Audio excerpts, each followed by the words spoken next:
के फिजिक्स के क्लास में आप सभी का स्वागत है। मैं इरफान आलम आपको पढ़ा रहा हूं क्लास 12 के फिजिक्स के फर्स्ट चैप्टर का फर्स्ट टॉपिक जिसका नाम है बेसिक्स ऑफ इलेक्ट्रिक चार्जेस। इस बेसिक्स ऑफ इलेक्ट्रिक चार्जेस का आज लेक्चर नंबर 2 है। लेक्चर नंबर 1 में मैंने आपको बताया था कि चार्ज इलेक्ट्रॉन प्रोटॉन और चार्ज कौन-कौन यूनिट्स हैं, पोलैरिटी ऑफ चार्ज क्या कहलाता है ये बताया था। बताएंगे थ्योरी ऑफ इलेक्ट्रिफिकेशन के बारे में, लेकिन थ्योरी ऑफ इलेक्ट्रिफिकेशन को समझने के लिए हम लोगों को कुछ बेसिक्स समझना होगा। तो आइए हम लोग कुछ बेसिक्स फिर से स्टार्ट करते हैं। आज की बेसिक्स में सबसे पहली चीज इसका नाम है एटॉमिक नंबर।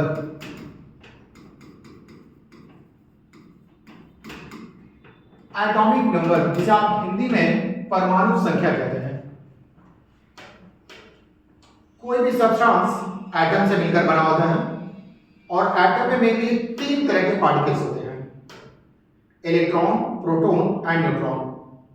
प्रोटॉन और न्यूट्रॉन एटम के बीच में होते हैं जिसे न्यूक्लियस कहा जाता है। अलग अलग एटम के अलग अलग एलिमेंट्स के एटम के न्यूक्लियस में नंबर ऑफ प्रोटॉन्स अलग अलग होते हैं। जैसे हाइड्रोजन एटम के न्यूक्लियस में सिर्फ 1 प्रोटॉन होते हैं, हीलियम के न्यूक्लियस में 2 प्रोटॉन्स होते हैं, लिथियम के न्यूक्लियस में 3 प्रोटॉन्स, बेरिलियम में 4, बोरॉन में 5 और कार्बन में 6। तो न्यूक्लियस में मौजूद प्रोटॉनों की कुल संख्या को ही कहा जाता है atomic number. Total number of protons present in the nucleus of an atom is called atomic number. तो इसको हम डिफाइन कर लेते हैं। Total number of protons, number of protons present in the nucleus of an atom is called atomic number। atomic number।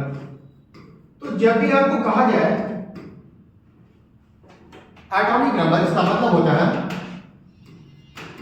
Atomic number,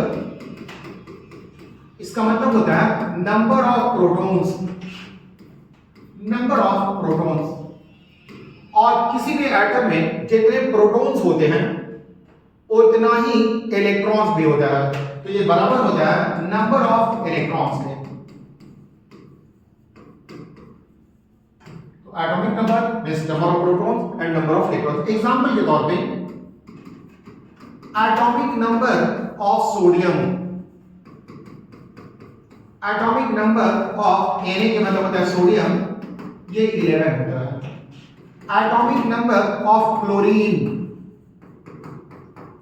number of chlorine ये आपको 17। अगर हम लोगों को एटॉमिक नंबर पता है तो न्यूक्लियस में टोटल पॉजिटिव चार्ज कितना है ये हम लोग कैलकुलेट कर सकते हैं। एटॉमिक नंबर मालूम है तो न्यूक्लियस में टोटल कितना पॉजिटिव चार्ज होगा ये कैलकुलेट कर सकते हैं। आइए एक क्वेश्चन को करके देखते हैं। Question number 1, calculate total positive charge, calculate total positive charge in the nucleus of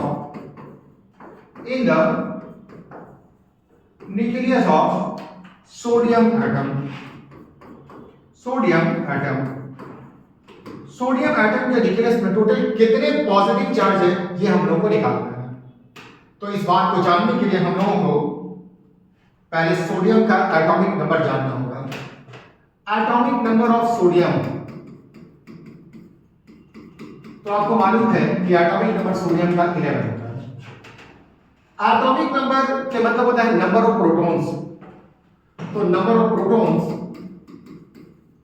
protons in nucleus of sodium, nucleus of sodium ये 11 हो जाएगा। और आपको बताया कि मैंने कि 1 प्रोटॉन बराबर होता है plus 1.6 into 10 to the power minus 19 coulomb charge. 1 proton पर जो चार्ज का वैल्यू है वो plus 1.6 into 10 to the power minus 19 coulomb है। अगर 2 प्रोटॉन के बारे में कहा जाए तो 2 इंटू प्लस 1.6, 3 प्रोटॉन कहा जाए तो 3 इंटू 1.6, तो टोटल 11 प्रोटॉन है, तो total positive charge, total positive charge ये हो जाएगा 11 into plus 1.6 into 10 to the power minus 90 coulomb. तो ये आप मल्टीप्लाई करेंगे तो 17.6 into 10 to the power minus 90 coulomb हो जाएगा। तो सोडियम के न्यूक्लियस में total positive charge plus 17.6 into 10 to the power minus 90 coulomb. तो आइए आगे चलते हैं। एक टर्म जिसका नाम है इलेक्ट्रोनेगेटिविटी। इलेक्ट्रोनेगेटिविटी, जितने भी एटम हैं हर एक एटम के पास इलेक्ट्रॉन को अपने तरफ पुल करने का पावर होता है, लेकिन ये पावर अलग अलग एटम के पास अलग अलग होता है। जैसे सोडियम के पास इलेक्ट्रॉन को अपने तरफ पुल करने का पावर कम होता है, जबकि क्लोरीन के पास इलेक्ट्रॉन को पुल करने का पावर ज्यादा होता है। तो ये pulling power of an atom to pull electrons towards itself. जैसे अगर हम लोग क्लोरीन ले लेते हैं तो क्लोरीन एटम इलेक्ट्रॉन को अपनी तरफ पुल करता है। सोडियम लेंगे तो सोडियम एटम भी इलेक्ट्रॉन को अपनी तरफ पुल करता है, लेकिन दोनों के पास इलेक्ट्रॉन को अपनी तरफ पुल करने का अलग अलग पावर होता है। क्लोरीन के पास इलेक्ट्रॉन को पुल करने का पावर अधिक होता है। इसी पावर को कहा जाता है electronegativity. Pulling power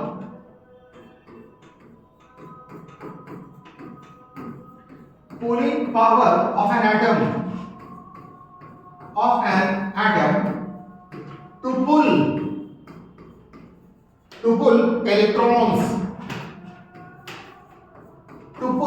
electrons towards itself is called its electronegativity.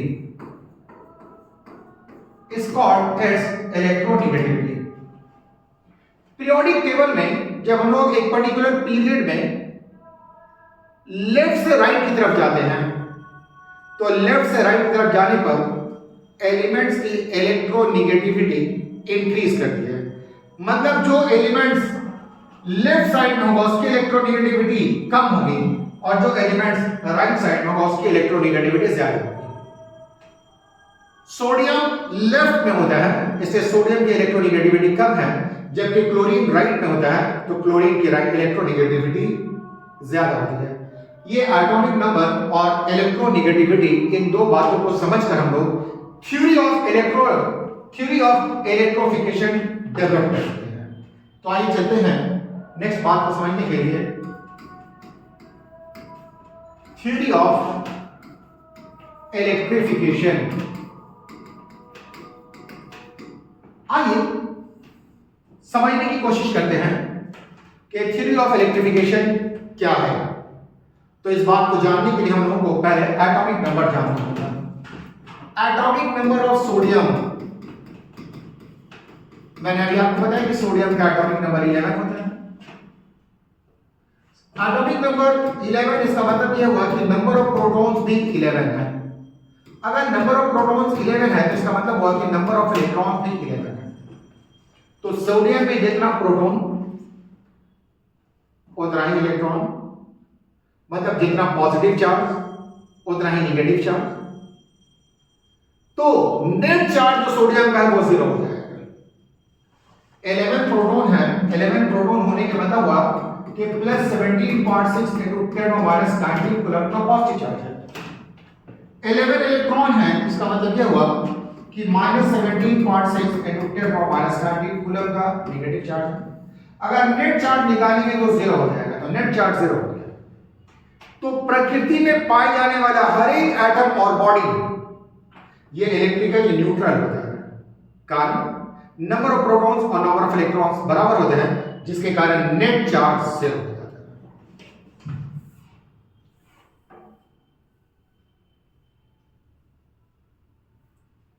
तो एक बात हम लोगों को समझ में आ गई कि प्रकृति में पाए जाने वाला हर एक एटम और बॉडी इलेक्ट्रिकली न्यूट्रल होता है क्योंकि उसमें इलेक्ट्रॉन और प्रोटॉन की संख्या बराबर होती है।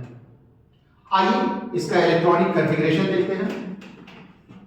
ये सोडियम का इलेक्ट्रॉनिक कॉन्फ़िगरेशन है, ये सोडियम का न्यूक्लियस है, ये फर्स्ट ऑर्बिट है, ये सेकंड ऑर्बिट है और ये थर्ड ऑर्बिट है। आपको मालूम है कि सोडियम के फर्स्ट ऑर्बिट में टोटल नंबर ऑफ इलेक्ट्रॉन्स होते हैं वो 2 होते हैं। सेकेंड ऑर्बिट में टोटल नंबर ऑफ इलेक्ट्रॉन्स 8 हो गए और थर्ड ऑर्बिट में टोटल नंबर ऑफ इलेक्ट्रॉन्स 1 हो गए। 2, 8 और 1 मिला करके आपको 11 हो गया। तो ये इलेक्ट्रॉनिक कॉन्फ़िगरेशन मतलब एटम के अंदर ऑर्बिट्स में इलेक्ट्रॉन का अरेंजमेंट इसी तरीके से होता है। अब हम लोग चले आते हैं क्लोरीन की तरफ और बात करेंगे atomic number of chlorine. Atomic number of chlorine, chlorine का एटॉमिक नंबर 17। इसका मतलब हुआ कि नंबर ऑफ प्रोटॉन क्लोरीन में 17, इसका मतलब ये हुआ कि नंबर ऑफ इलेक्ट्रॉन ये 17। मतलब जितना प्रोटॉन उतना ही इलेक्ट्रॉन, मतलब जितना पॉजिटिव चार्ज उतना ही नेगेटिव चार्ज। तो क्लोरीन में भी नेट चार्ज हो जाएगा 0। इसका मतलब ये हुआ कि क्लोरीन भी इलेक्ट्रिकली न्यूट्रल है। तो प्रकृति में पाए जाने वाला हर एक एटम और बॉडी इलेक्ट्रिकली न्यूट्रल होता है। कारण ये है कि उसमें प्रोटॉन और इलेक्ट्रॉन की संख्या बराबर होती है। तो अब सवाल पैदा होता है कि ये चार्ज कहां से आता है। इसी चार्ज को समझने के लिए हम लोग ये लेक्चर्स आपको लेकर आए हैं। आइए इसका इलेक्ट्रॉनिक कॉन्फ़िगरेशन देखते हैं।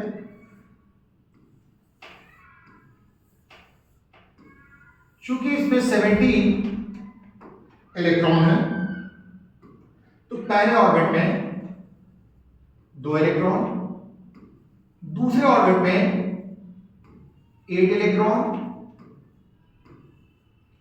तीसरे ऑर्बिट में 7 इलेक्ट्रॉन्स, तीसरे ऑर्बिट में 7 इलेक्ट्रॉन हो जाएंगे। तो टोटल 17 इलेक्ट्रॉन्स हो जाएंगे। जब आप क्लोरीन को सोडियम के नजदीक लाते हैं तो क्लोरीन के पास इलेक्ट्रॉन को पुल करने का बहुत अधिक पावर होता है, जिसके कारण ये क्लोरीन सोडियम के इस इलेक्ट्रॉन को अपनी तरफ पुल कर लेता है। मतलब सोडियम का ये वाला इलेक्ट्रॉन निकल करके यहां चला आता है। सोडियम का इलेक्ट्रॉन जो पहले सोडियम के पास था, अब वो इलेक्ट्रॉन चला गया क्लोरीन के पास। सॉरी, ये इलेक्ट्रॉन इलेक्ट्रोनेगेटिविटी के कारण सोडियम से निकल करके क्लोरीन में चला गया। इसको ट्रांसफर ऑफ इलेक्ट्रॉन कहा जाता है। ट्रांसफर ऑफ इलेक्ट्रॉन, तो इलेक्ट्रॉन का ट्रांसफर हो गया इलेक्ट्रोनेगेटिविटी के कारण। जब इलेक्ट्रॉन सोडियम से क्लोरीन में चला जाता है तो इसे लॉस ऑफ इलेक्ट्रॉन होगा। पहले इसके पास टोटल 11 इलेक्ट्रॉन थे, लेकिन अगर अब बात करें तो एक वहां चला गया तो अब 10 ही इलेक्ट्रॉन बचा, जबकि इसके पास गेन ऑफ इलेक्ट्रॉन है। गेन ऑफ इलेक्ट्रॉन, देखिए after loss of electron, after loss of electron number of protons 11, number of electron जो होगा वो 10 हो जाएगा। प्रोटॉन का ट्रांसफर नहीं हुआ, सिर्फ इलेक्ट्रॉन का हुआ है, तो इलेक्ट्रॉन की संख्या घटेगी, प्रोटॉन की संख्या में कोई कमी नहीं आएगी। अब आप देखेंगे number of electrons number of proton से कम है। अगर किसी एटम या बॉडी में इलेक्ट्रॉन की संख्या प्रोटॉन की संख्या से कम हो जाए तो उसे इलेक्ट्रॉन डेफिशिएंट कहा जाता है। ये है इलेक्ट्रॉन डेफिशिएंट। 10 इलेक्ट्रॉन 10 प्रोटॉन को न्यूट्रल कर देगा, लेकिन एक प्रोटॉन न्यूट्रल होने से बच जाएगा, जिसके कारण सोडियम पॉजिटिवली चार्ज हो जाएगा। मतलब सोडियम पर पॉजिटिव चार्ज आ जाएगा। कितना पॉजिटिव चार्ज? 1 प्रोटॉन के बराबर। और 1 प्रोटॉन पर जो चार्ज होता है वो plus 1.6 into 10 to the power -19 coulomb होता है। तो आप देखेंगे शुरू में ये इलेक्ट्रिकली न्यूट्रल था, लेकिन इलेक्ट्रॉन को लॉस करने के बाद इस पर पॉजिटिव चार्ज हो गया। आइए इधर देखते हैं। After gain of electron, after gain of electron number of proton 17, लेकिन नंबर ऑफ इलेक्ट्रॉन ये 18 हो जाएगा। इसमें इलेक्ट्रॉन की संख्या प्रोटॉन की संख्या से ज्यादा है, इसे हम लोग कहते हैं excess of electrons. Excess of electrons, अगर कम हुआ तो डिफिशियंस और अधिक हुआ तो एक्सेस। 17 प्रोटॉन 17 इलेक्ट्रॉन को न्यूट्रल कर देगा, लेकिन एक इलेक्ट्रॉन न्यूट्रल होने से बच जाएगा, जिसके कारण क्लोरीन पर नेगेटिव चार्ज आ जाएगा। कितने का? -1.6 into 10⁻⁻⁹। तो इससे ये पता चला कि प्रकृति में पाए जाने वाला हर एक एटम और बॉडी इलेक्ट्रिकली न्यूट्रल होता है, कारण प्रोटॉन और इलेक्ट्रॉन की संख्या बराबर होती है। एटम या बॉडी का चार्ज होना या तो इलेक्ट्रॉन के लॉस के कारण होता है या इलेक्ट्रॉन के गेन के कारण होता है। जो एटम या बॉडी इलेक्ट्रॉन लॉस करेगा उस पर पॉजिटिव चार्ज आ जाएगा, जो एटम या बॉडी इलेक्ट्रॉन गेन करेगा उस पर नेगेटिव चार्ज आ जाएगा। दूसरे शब्दों में, बॉडी का चार्ज होना या तो इलेक्ट्रॉन डेफिशिएंट के कारण होता है या एक्सेस ऑफ इलेक्ट्रॉन के कारण होता है। वो एटम या बॉडी जो इलेक्ट्रॉन डेफिशिएंट होगा, पॉजिटिवली चार्ज होगा, जिसमें एक्सेस ऑफ इलेक्ट्रॉन होगा, वो नेगेटिव चार्ज। जब यहां से 1 इलेक्ट्रॉन ट्रांसफर हुआ तो इस पर चार्ज आया +1.6 into 10⁻⁻⁹। अगर यहां से 2 इलेक्ट्रॉन ट्रांसफर हो जाए तो चार्ज का वैल्यू हो जाएगा 2 into 1.6। 3 हो जाए तो 3 into 1.6। इसका मतलब हुआ कि ये चार्ज का सबसे कम वैल्यू है, इसके बाद वैल्यू इसके मल्टीपल में बढ़ता जाएगा।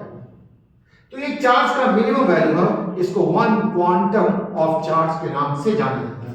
तो ये चीज आप समझ लें। अब हम लोग इसके बारे में कुछ रिमार्क्स देखना चाहते हैं, कुछ इंपॉर्टेंट बातें आपको बता देते हैं। रिमार्क्स की मतलब होता है इंपॉर्टेंट बातें, उसको हम लोग देख लेते हैं। तो आइए, रिमार्क 1। रिमार्क 1 ये कहता है कि नेचर में पाए जाने वाला हर एक एटम और बॉडी इलेक्ट्रिकली न्यूट्रल होता है, क्योंकि उसमें इलेक्ट्रॉन और प्रोटॉन की संख्या बराबर होती है। क्या लिखेंगे? अनैचुरली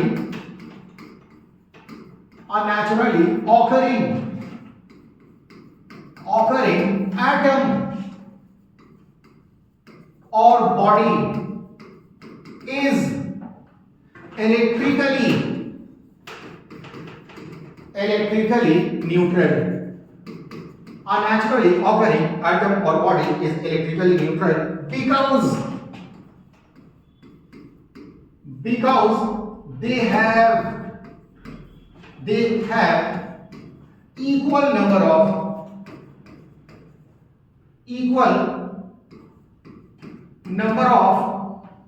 electrons and protons. प्रकृति में पाए जाने वाला हर एक एटम और बॉडी इलेक्ट्रिकली न्यूट्रल होता है, क्योंकि उसमें number of electrons and protons बराबर होते हैं। आइए रिमार्क 2 में आते हैं। रिमार्क 2 कहता है कि एटम या बॉडी का चार्ज होना इलेक्ट्रॉन के लॉस या इलेक्ट्रॉन के गेन के कारण होता है। जो एटम या बॉडी इलेक्ट्रॉन लॉस करेगा उस पर पॉजिटिव चार्ज आ जाएगा, और जो इलेक्ट्रॉन गेन करेगा उस पर नेगेटिव चार्ज आ जाएगा। तो चार्जिंग ऑफ एन एटम और body is due to loss or gain of electrons. The atom or body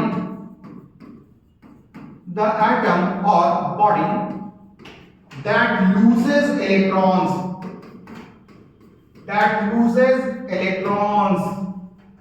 will become positively charged,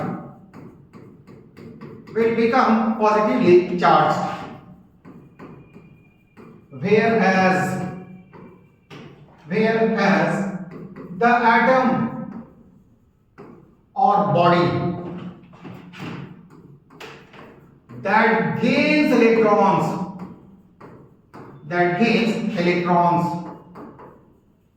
will become negatively charged.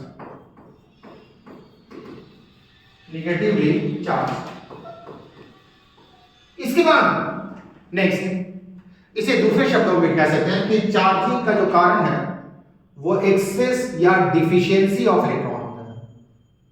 Access of electrons के मतलब होता है कि नेगेटिव चार्ज होगा और डिफिशियंसी ऑफ इलेक्ट्रॉन के मतलब होगा कि पॉजिटिव चार्ज होगा। तो नेक्स्ट आप लिख सकते हैं remark 3 charging of an atom or body is due to excess or deficiency of electrons. Excess or deficiency of electrons. The atom or body that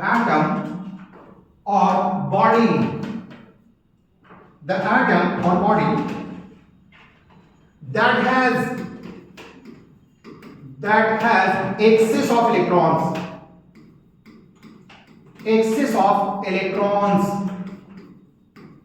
will have negative charge,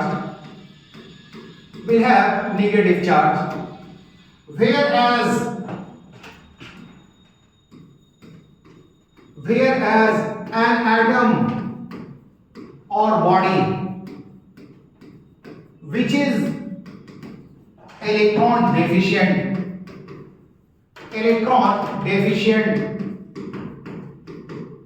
will have positive charge.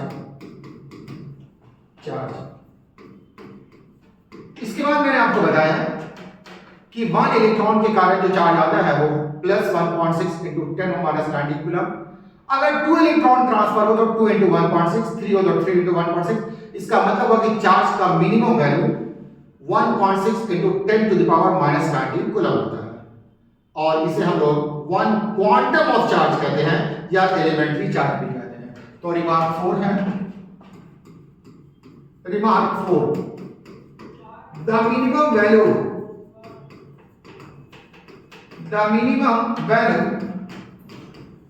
of charge is 1.6 into 10⁻⁻⁹ coulomb and it is known as 1 quantum of charge,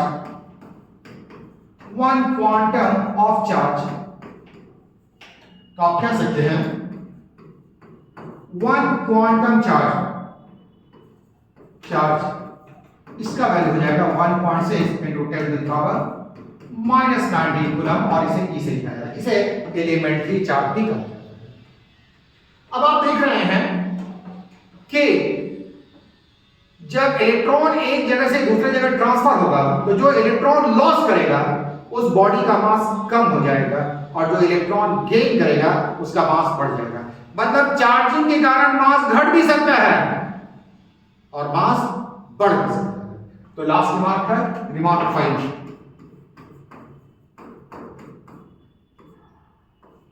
there is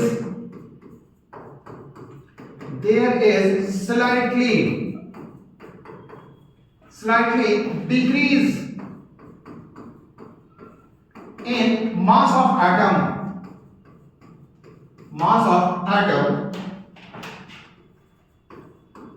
or body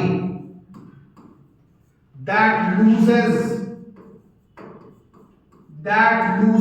electrons, but slightly increase in mass of atom or body that gains electrons,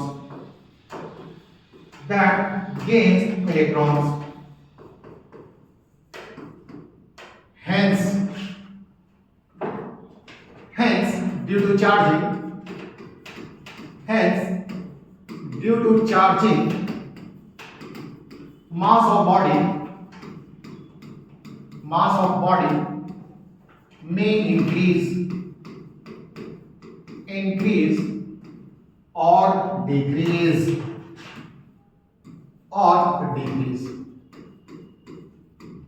तो ये था lecture number 2। आज के लिए इतना ही है। आप इसे 2-3 बार देखें, आपको बात पूरी समझ में आ जाएगी। अगली क्लास में आपको प्रॉपर्टीज ऑफ चार्ज के बारे में बताऊंगा।